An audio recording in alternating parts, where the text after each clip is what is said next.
investigación buscaba analizar las cuentas de TikTok de 3 países de América Latina, de la comunidad andina específicamente, Ecuador, Perú y Colombia. Pero ¿cuál era nuestro objetivo? Durante la pandemia de COVID-19, las redes sociales se convirtieron en la principal fuente de información y desinformación. Y la red social TikTok, que es una red social de origen chino, tuvo muchísimo auge durante la pandemia en la región occidental. Entonces, lo que nos interesaba en este estudio era evidenciar si es que identificábamos temas sobre desinformación en estas redes sociales o si es que en esta red social se consideraba el uso para ser un recurso de divulgación científica. Es así que nosotros encontramos 4 cuentas de TikTok en cada país, en Colombia, en Perú y en Ecuador, para analizar. ¿Cómo seleccionamos estas cuentas de TikTok? Pues evidentemente eran cuentas que tenían mayor número de seguidores, que sus videos tenían un gran alcance y lo más importante, que estaban abordando temas de ciencia. Entonces, en un primer estudio nosotros hicimos ya esta radiografía de TikTok y en este segundo estudio lo que trabajamos fue analizar qué contenidos se publicaban, ¿no? Y sobre todo, cuál era la forma en la que se compartían los contenidos de ciencia. Es así que identificamos que las cuentas analizadas utilizaban textos, videos, GIFs, voz en off, musicalización y luego también identificábamos qué tipo de videos se colocaban, ¿no? Y en la mayoría de los casos, si es que utilizaban fuentes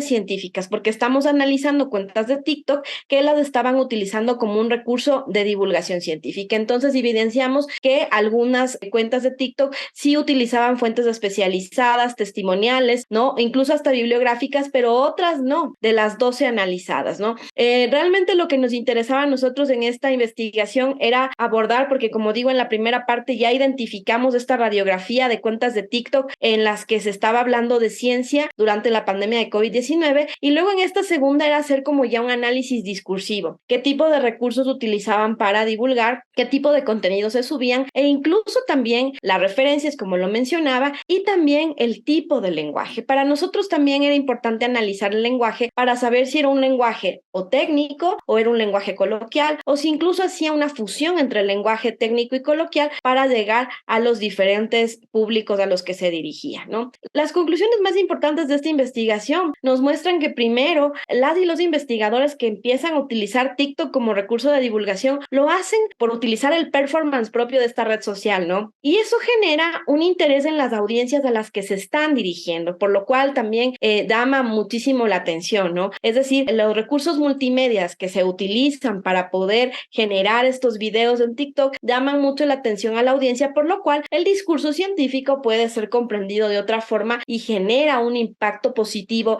en la gente, ¿no? También se evidenciaba que las fuentes utilizadas con la información científica eran fuentes especializadas en temas de ciencia y el lenguaje utilizado evidentemente era un lenguaje coloquial. Realmente lo que se evidencia en esta investigación es que el éxito de estos videos sucede por una gran combinación entre los recursos multimedia, el buen manejo del lenguaje, en este caso un lenguaje coloquial, sencillo, que también maneja datos técnicos y luego el uso de fuentes especializadas. En este caso, pues evidentemente nos damos cuenta que las relaciones sociales y en el caso específico de las redes sociales y TikTok en especial, están generando una nueva forma de hablar de ciencia, ¿no? Una nueva forma que también puede desmitificar el hecho de que la ciencia es aburrida o que la ciencia solo se puede contar a través de canales formales, sino que al contrario, se puede utilizar los performance propios que han diseñado cada una de estas redes sociales y en este caso específicamente TikTok para hablar de ciencia de una forma creativa,